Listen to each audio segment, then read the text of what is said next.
ইন্টারমিডিয়েটে ছিলাম, আমার বাবা বলেছেন ঠিক আছে আমার বিয়ে দিই। আবার যখন আমি প্রথম বর্ষে রাজশাহী ইউনিভার্সিটিতে ভর্তি হলাম তখনও আমার বিয়ের অনেক চাপ ছিল, কিন্তু আমি বুঝিয়ে আসছি আমার বাবা মাকে এটাই যে না, আমি পড়াশোনা কমপ্লিট করি, আমি একটা চাকরি করি, আমি নিজের পায়ে দাঁড়াই, তারপরে আমি বিয়ে শাদী করবো। কিন্তু সেই জায়গা থেকে আজকে আমাকে রাষ্ট্র মাত্র 2 বছর সময় দিচ্ছে। আমি পড়াশোনা 18 বছরে কমপ্লিট করার পর মাত্র 2 বছর আমি সময় পাচ্ছি রাষ্ট্রের কাছ থেকে। তাহলে এটা কতটুকু যোগ্য? তাহলে কি আমার এই পড়াশোনা করাটা কিছু না? আজকে যদি আমি পড়াশোনা না করে ইন্টারমিডিয়েটে কিংবা মেট্রিক পাস করে আমি যদি আমার একটা লাইফে চলে যেতাম, আমার মনে হয় আমি সেটাতেই সাকসেসফুল। আজ দেখা যায় যে আমার বাবা যারা কৃষক, যারা মাঠের কাজ করে, যারা রিক্সা চালায়, তারা যদি সন্তানকে কখনোই উচ্চশিক্ষিত করতে চাইবে না, কারণ উচ্চশিক্ষিত করার ফলশ্রুতি কোনো রেজাল্ট তারা কখনোই পাচ্ছে না। তো সেই জায়গা থেকে তারা কেমন শিক্ষিত করবে? আজ থেকে দেখা যাবে এরপরে যখন আমরা বাংলাদেশকে দেখবো, আমরা দেখবো যে শিক্ষিত জনগোষ্ঠী কমে গেছে, যেখানে শিক্ষা জাতির মেরুদণ্ড। তাহলে কি আমরা বলতে পারি না যে এই মেরুদণ্ডই ভেঙে যাবে? আমি মনে করি যে চাকরিতে প্রবেশের সময়সীমা 35 করা উচিত এবং এইটা খুব তাড়াতাড়ি আপনারা বাস্তবায়ন করে দেন। আমরা এইভাবে মাঠে থাকতে চাচ্ছি না, আমরা পরের দিকে ফিরে যেতে চাচ্ছি। তো সেই জায়গা থেকে আমাকে নিজের মামলায় অবগত করা হয়েছে, যেখানে আমি নিজের চ্যালেঞ্জিং পর্যায়ে ঘুরে আসছি, তারপরে এখন আমাকে আরেকটা চ্যালেঞ্জিংয়ের মধ্যে ফেলছে, আমাকে মামলা দেওয়া হচ্ছে, যেখানে আমি এখন আমার ফ্যামিলির কাছে, আমার পরিবারের অন্য আত্মীয়স্বজনের কাছে এবং ফ্রেন্ড সার্কেলের কাছে আমি মোটামুটি সবার কাছে খারাপ যে আমাকে অপরাধ করা হচ্ছে যে তুমি মামলা খেয়েছো। কিন্তু আমি একটা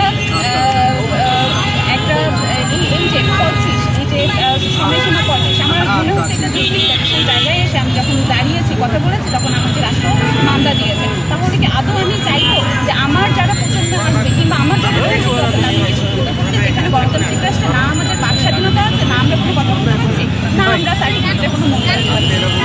ধন্যবাদ। আমি এতটুকুই বলবো যে আমাদের চাকরিতে যে প্রবেশের সময়সীমা সেটা বাড়িয়ে দিতে এবং আমাদেরকে এটা তো অভূত মেয়েদের এবং সকল ভাই বোনদের যে মামলা হয়েছে সেটা প্রত্যাহার করে আমাদেরকে আমরা জীবনের সুন্দরভাবে আরেকটু বলেন, ওই যে আমি যেটা বললাম ওটা বলেন।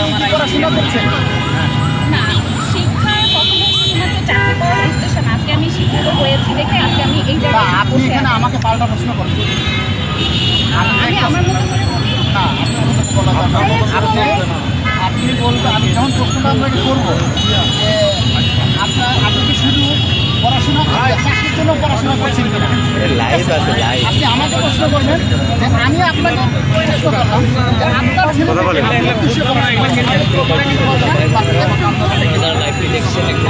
আপনারা লক্ষ্যে 35 শিক্ষার্থী সমন্বয় পরীক্ষা কর্তৃক আয়োজিত আজকে অবস্থান কর্মসূচিতে আমাদের তাদের মত প্রকাশের স্বাধীনতা দেওয়ার জন্য সামগ্রিকভাবে আমরা শিক্ষিত হই। আরে খোদা, আমার তো এটা আসেই আটকানেছে। আমি যেটা বললাম ওই ইয়েটা বলেন, ওই যে রিক্সাওয়ালারা দাবি আদায় করতে পারে কিন্তু আমরা শিক্ষার্থীরা কেন? আপনারা দেখেছেন যে যারা রিক্সা চালক ছিলেন তাদের কিছুদিন আগে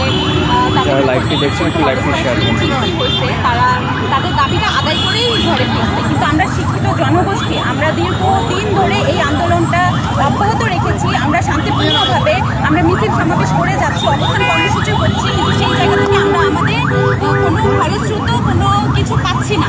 তাহলে কি আমাদের এই শান্তিপূর্ণভাবে সুন্দরভাবে এই যে আমরা আন্দোলন করে যাচ্ছি, তাহলে কি সেটাই আমাদের ব্যর্থতা? আমরা কি ছাত্র সমাজ বিশৃঙ্খল কোনো পরিস্থিতির মধ্যে যাবো, এটাই কি আমাদের কাছ থেকে রাষ্ট্র প্রত্যাশা করে? কিন্তু আমরা প্রত্যাশা করি না। আমরা মনে করি যে আমরা শান্তি শৃঙ্খলভাবে এই যে আমরা সমাবেশ কর্মসূচি চালিয়ে যাচ্ছি এবং অচিরেই প্রধানমন্ত্রী এই ব্যাপারটা আমাদের বাস্তবায়ন করবেন। আমাদের সময় 35 করে দিবেন প্রবেশের, চাকরিতে প্রবেশের সময়। আরেকটা কথা বলেন, সেটা হচ্ছে যে আমরা অনার্স মাস্টার্স কমপ্লিট করে আজকে রাস্তায় কেন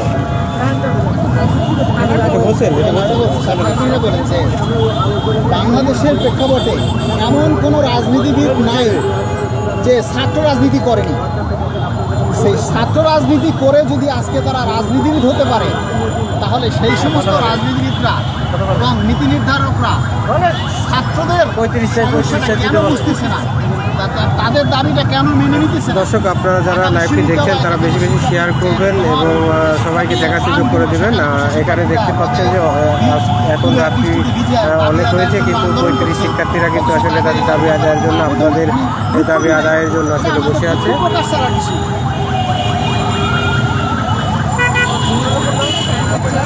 বাংলাদেশে যারা রাজনীতিবিদ তারা ছাত্র রাজনীতি করেই কিন্তু এখন রাজনীতিবিদ হয়েছে। আমরা যদি অনেকে লাইভ পর্যালোচনা করি, ম্যাক্সিমামরাই এটা করেছে। তো সেই জায়গা থেকে আমরা ছাত্ররা আজ অবহেলিত। আমরা আজকে রাজু ভাস্কর্যে অনার্স মাস্টার্স আমরা কমপ্লিট করার পরে আমাদের এই জায়গায় বসে আমাদের দাবি আদায় করার জন্য বসে থাকতে হয়, বৃষ্টিতে ভিজতে হয়, রোদে পড়তে হয়। কিন্তু যারা ছাত্র একদিন ছাত্র রাজনীতি করে আজকে রাজনীতিবিদ হয়েছে, তাদের আমাদের ব্যাপারে কোনো ভূক্ষেপ নেই। তাহলে কি এটা আমাদের উপর অন্যায় করা নয়?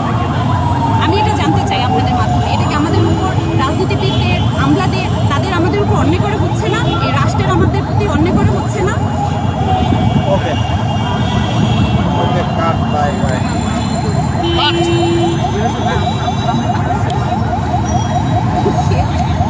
আসসালামু আলাইকুম প্রিয় 35 প্রত্যাশী ভাই বোনেরা, যারা লাইভটি দেখছেন একটু লাইভটি শেয়ার দেবেন। আজকে আমি অবস্থান করতেছি ঢাকা বিশ্ববিদ্যালয়ের রাজু ভাস্কর্যের পাদদেশে টিএসসি থেকে। আপনারা জানেন যে চাকরিতে আবেদনের বয়সসীমা 30 থেকে বৃদ্ধি করে স্থায়ীভাবে 35 করার জন্য আমাদের অবস্থান কর্মসূচি চলছে। আপনারা জানেন যে আগামী 8ই জুন আমাদের একটা বিশাল শিক্ষার্থী সমাগম আছে। আপনারা আপনাদের সারা বাংলাদেশের বিভিন্ন ডিস্ট্রিক্ট বা জেলায় যাদের যে দায়িত্ব দেওয়া হয়েছে, যাকে যে কাজ দেওয়া হয়েছে, আপনারা কাজগুলো গুরুত্ব সহকারে শেষ করে আগামী সমাবেশের জন্য প্রস্তুতি নেন। আগামী 8ই জুন আমাদের লক্ষ লক্ষ শিক্ষার্থী বা হাজার হাজার শিক্ষার্থীর উপস্থিতিতে আমাদের এই দাবিটি বাস্তবায়ন করতে চাই। আপনারা জানেন যে বাংলাদেশের ইতিহাসে যত আন্দোলন হয়েছে, অতীতের ইতিহাসে দেখা যায় যে তখনই একটা আন্দোলন সফল হয়েছে যখন একটা আন্দোলনে সবাই স্বতঃস্ফূর্তভাবে অংশগ্রহণ করেছে। তো আমি আপনাদের প্রতি উদাত্ত আহ্বান জানাই, আপনারা আমাদের যে আমরা কর্মসূচিটা দিয়েছি যেটা ডু অর ডাই, আপনারা সবাই উক্ত কর্মসূচিতে অংশগ্রহণ করবেন। কারণ আপনাদের অংশগ্রহণ ব্যতীত, আপনাদের সবার স্বতঃস্ফূর্ত অংশগ্রহণ ব্যতীত দাবিটি বাস্তবায়ন সম্ভব না। আপনারা অবশ্যই আগামী সমাবেশে উপস্থিত হবেন। আপনারা জানেন ইতিমধ্যে কেন্দ্রীয় টিম বিভিন্ন কার্যক্রম হাতে নিয়েছে। তার মধ্যে ঢাকার মধ্যে বিভিন্ন জোন থেকে শিক্ষার্থী সংগ্রহ, বিভিন্ন জেলা থেকে বাসের ব্যবস্থা করা হয়েছে। আপনারা নিজ উদ্যোগে জিনিসগুলো নিজেই খোঁজ নিয়ে, নিজেই খবর নিয়ে, যারা বিভিন্ন ডিস্ট্রিক্টে আছে তাদের সাথে যোগাযোগ করে আপনারা কিভাবে আসবেন আমাদের সাথে যোগাযোগ করবেন। কারণ রাষ্ট্রকে আমরা বরাবরই বলে থাকি যে আমাদের 26 থেকে 27 লক্ষ শিক্ষিত তরুণ শিক্ষার্থী বেকার আমাদের এই দাবিটি সমর্থন চায় বা সমাজ দাবি বাস্তবায়নের পক্ষে। সেহেতু আমরা যদি রাষ্ট্রকে হাজার হাজার শিক্ষার্থী উপস্থিতি দেখাতে পারি, ইনশাল্লাহ আমাদের দাবিটি বাস্তবায়ন হবে। আপনারা লাইভটি যারা দেখছেন একটু লাইভটি শেয়ার দিবেন। আর যারা টিএসসির আশপাশে আছেন, আমার অনেক ফ্রেন্ড সার্কেল আছে, আপনারা আমার সাথে দেখা করতে পারেন, আপনারা আসতে পারেন।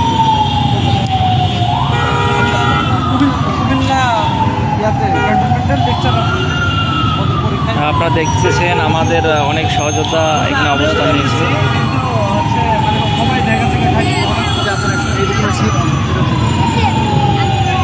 অনেকে এসেছে। আমরা এখন ঢাকা বিশ্ববিদ্যালয়ের রাজু ভাস্কর্যের অবস্থান করছি।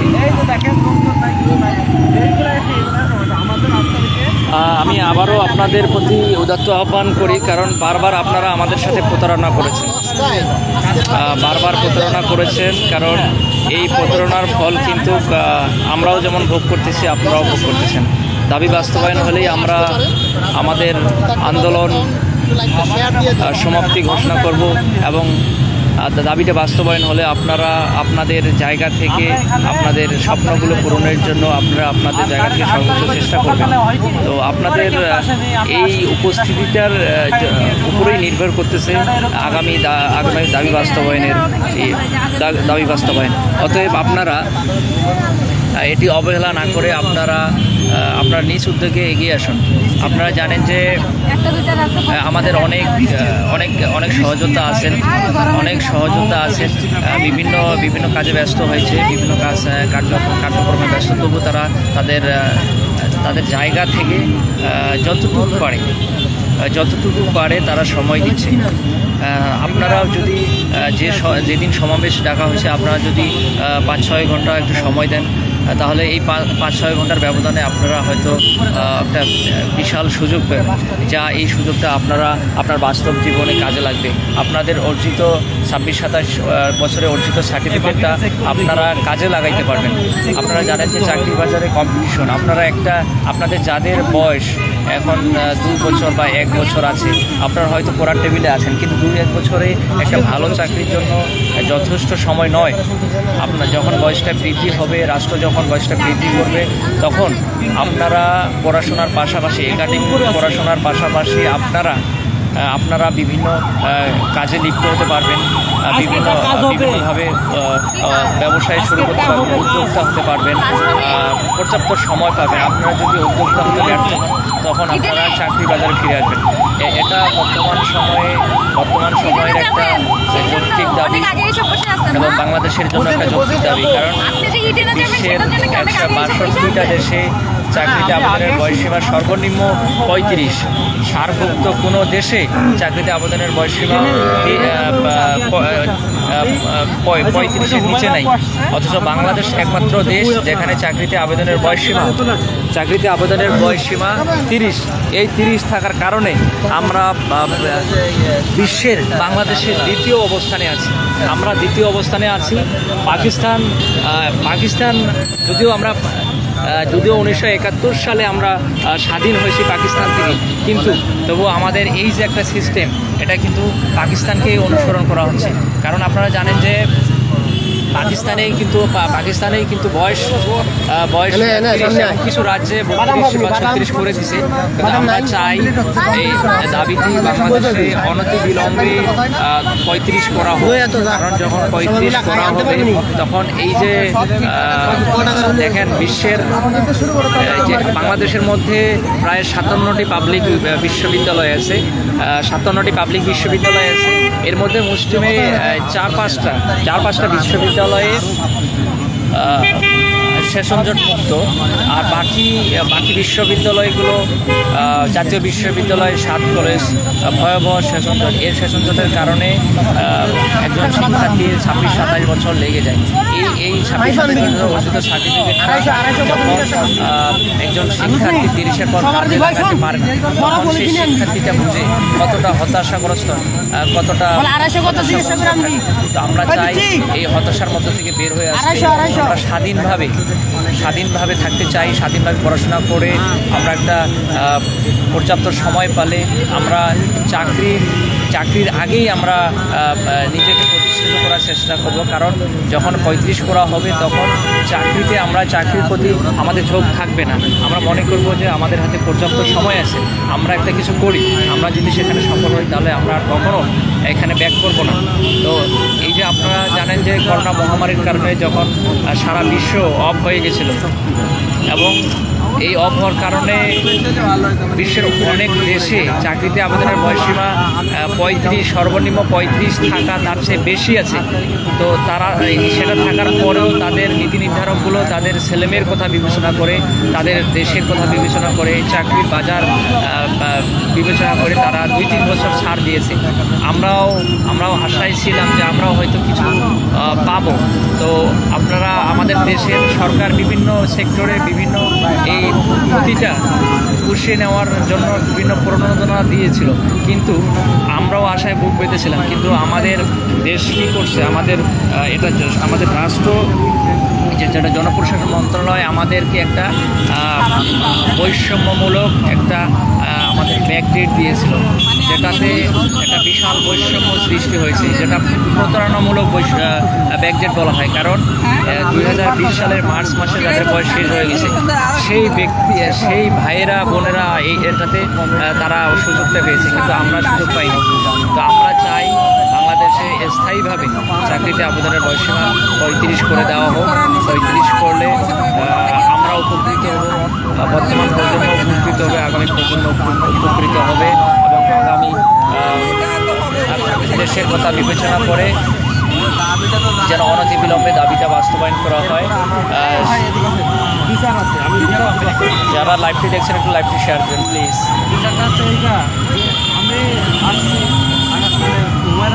বয়স প্রত্যাশী ভাই বোনেরা অনেকে কমেন্টস করছেন। সানজিদা একটা হচ্ছে 35, ইনশাআল্লাহ 35 এখন সময়ের দাবি লিখছেন। চট্টগ্রাম কক্সবাজার থেকে আমার ফুফাতো ভাই সবুজ হোসেন 35, ইনশাআল্লাহ 35-এর জন্য আমরা রাজপথে আছি। আরও অনেকে লাইভটি দেখছেন, যারা লাইভটি দেখছেন একটু লাইভটি শেয়ার দেবেন।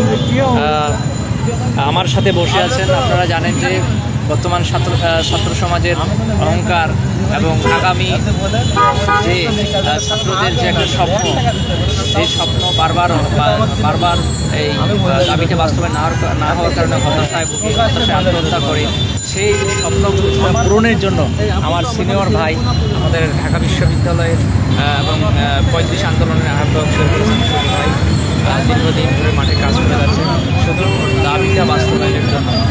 আপনারা ভাইয়ের বক্তব্য, ভাইয়ের দিকে দেখে তাকিয়ে হলো আপনারা আগামী 8ই জুন আপনারা অবশ্যই স্বতঃস্ফূর্তভাবে অংশগ্রহণ করবেন। কারণ আমরা বারবার ওই রাষ্ট্রের কাছে, নীতি নির্ধারকদের কাছে আমরা অনেক সময় আমরা লজ্জিত হই। কারণ তারা বলে, প্রশাসন বলে যে তোমরা 26-27 লক্ষ বলো যে আমরা 26-27 লক্ষ শিক্ষিত বেকারে দাবি পক্ষে, কিন্তু আপনারা মাঠে এত উপস্থিতি কম। এত উপস্থিতি কম কারণে রাষ্ট্র সে দাবি মেনে নিতে অনেক সময় আমাদেরকে অনেক সময় দেরি করে ফেলতেছে। আমরা চাই আগামী 8ই জুন সবার স্বতঃস্ফূর্ত অংশগ্রহণে আমাদের সবার যে দীর্ঘদিনের পরিশ্রম এটি সার্থক হোক এবং ভাইয়ের যে দীর্ঘদিনের স্বপ্ন দাবিটি বাস্তবায়ন করবে, সে ভাইয়ের সেই স্বপ্নটা পূরণ করার জন্য হলেও অন্তত আপনারা সবাই দলে দলে আমাদের আগামী সমাবেশে আপনারা যুক্ত হবেন। আপনারা জানেন যে আমাদের এই দাবিটি বাস্তবায়নের জন্য সাধারণ শিক্ষার্থীরা বারবার মামলার শিকার হয়েছে। দাবিটা বাস্তবায়ন হলে মামলাগুলো অটোমেটিক উঠে যাবে। তো আপনারা কালক্ষেপণ না করে আপনাদের যেখানে দায়িত্ব দেওয়া হয়েছে, যাকে যেখানে দায়িত্ব দেওয়া হয়েছে আপনারা নিজ উদ্যোগে দায়িত্বটা পালন করবেন এবং আগামী সমাবেশ ঢাকা বিশ্ববিদ্যালয় রাজু ভাস্কর্যের পাদদেশে আপনারা 8ই জুন সবাই দলে দলে যোগদান করবেন। উক্ত সমাবেশের মাধ্যমে আমরা একটা গণজোয়ার সৃষ্টি করব। এই গণজোয়ার সৃষ্টির মাধ্যমে আমরা রাষ্ট্রকে জানান দেব যে এই দাবিটা কতটুকু যৌক্তিক। তো এটার জন্যই আমরা অপেক্ষা করতেছি আপনাদের সবার অংশগ্রহণে। ইনশাল্লাহ আগামী আমাদের 8ই জুনের মাধ্যমে আমরা আমাদের সমাপ্তি দাবিটি বাস্তবায়ন করে আমরা এই আন্দোলন সমাপ্ত ঘোষণা করতে চাই। ধন্যবাদ, আপনাদের সবাই ভালো থাকবেন।